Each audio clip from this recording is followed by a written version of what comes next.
Haleluya. Puji Tuhan, saudara-saudara, mari sama-sama kita kembali merenungkan firman Tuhan pada hari ini dari kitab Mazmur pasal 23. Sekarang kita akan melihat ayat yang kelima. Engkau menyediakan hidangan bagiku di hadapan lawanku. Engkau mengurapi kepalaku dengan minyak, pialaku penuh melimpah. Saudara-saudara, kalimat pertama ayat 5 ini dikatakan, Engkau Tuhan menyediakan hidangan bagiku di hadapan lawanku. Tuhan menyediakan seperti sebuah pesta. Tuhan membuat sebuah pesta penyambutan yang meriah di hadapan para musuh.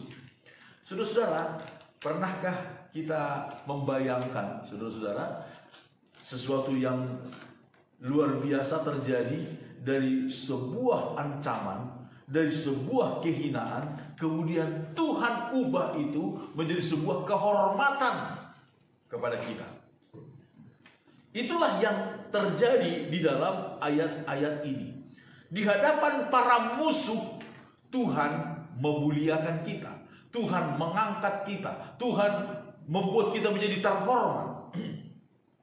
Satu peristiwa di dalam kitab Ester, kita lihat saudara-saudara, apa yang pernah dialami oleh seorang Yahudi yang bernama Mordekai. Ester pasal yang ke-6 ayat 10. Maka titah raja kepada Haman, segera ambillah pakaian dan kuda itu seperti yang kau katakan itu, dan lakukanlah demikian kepada Mordekai orang Yahudi yang duduk di pintu gerbang istana. Sepatah kata pun janganlah kau lalaikan daripada segala yang kau katakan itu. Lalu Haman mengambil pakaian dan kuda itu, dan dikenakannya pakaian itu kepada Mordekai. Kemudian diaraknya Mordekai melalui lapangan kota itu, sedang ia menyerukan di depannya, beginilah dilakukan kepada orang yang raja berkenan menghormatinya. Kemudian kembalilah Mordekai ke pintu gerbang istana raja, tetapi Haman tergesa-gesa pulang ke rumahnya dengan sedih hatinya dan berselubung kepalanya. Haman tadinya sudah merencanakan untuk membunuh, mempermalukan Mordekai, bahkan seluruh orang Yahudi di seluruh dunia. Tetapi dalam sekejap mata, saudara-saudara, dalam sekejap mata Tuhan membalikkan keadaannya. Bukan Haman yang mempermalukan Mordekai, tetapi Mordekai justru dimuliakan oleh Tuhan. Haman sendiri harus memberi hormat, menyeru-nyerukan nama Mordekai di seluruh lapangan daerah itu. Luar biasa. Ketika Tuhan yang menjadi gembala kita dan kita tunduk kepadanya, Dia mengubah kutuk menjadi berkat. Dia mengubah ancaman menjadi sebuah kehormatan bagi kita.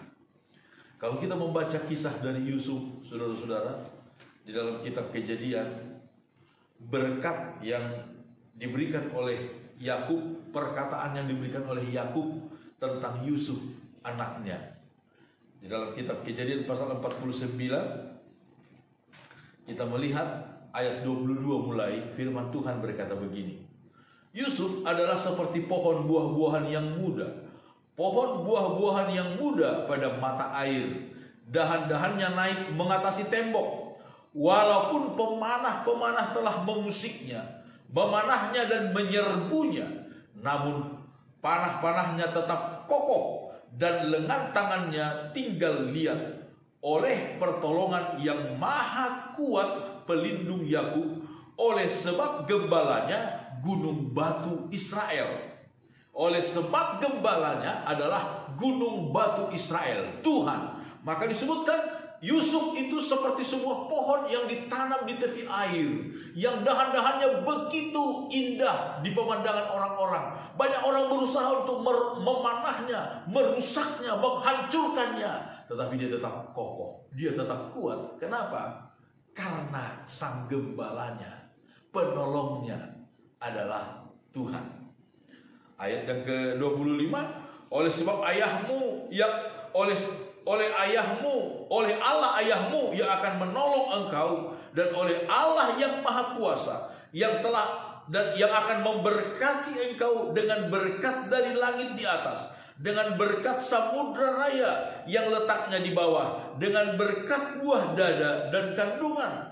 Berkat ayahmu melebihi berkat gunung-gunung yang sejak dahulu, yakni yang paling sedap di bukit-bukit yang berabad-abad. Semuanya itu akan turun ke atas kepala Yusuf, ke atas batu kepala orang yang teristimewa di antara saudara-saudaranya. Haleluya. Yusuf mendapatkan berkat yang luar biasa dari ayahnya, bahkan dari Tuhan. Kenapa disebutkan? Karena penolongnya, karena gembalanya adalah gunung batu Israel, adalah Tuhan semesta alam. Saudara-saudara, kita tahu bagaimana jalan cerita daripada Yusuf. Ada begitu banyak hal-hal yang menakutkan terjadi dalam kehidupannya. Tetapi justru dalam masa-masa yang paling menakutkan itu, Tuhan hadir. Gada dan tongkat Tuhan selalu mendatangkan penghiburan bagi Yusuf. Sampai kemudian dia diberkati oleh Tuhan, disediakan pesta oleh Tuhan di hadapan para musuh-musuhnya. Begitu juga dengan kita, saudara. Ketika kita mau bersedia dalam penggembalaan dari Tuhan, dalam perlindungan Tuhan, maka kita akan menikmati berkat-berkat melimpah dari Tuhan. Tuhan akan mengubah, Tuhan akan membalikan kutuk menjadi berkat, aib menjadi satu kemuliaan bagi kita, ketakutan menjadi kegirangan ketika kita tetap tunduk di bawah penggembalaan Tuhan kita Yesus Kristus. Amin. Tuhan Yesus memberkati kita semuanya.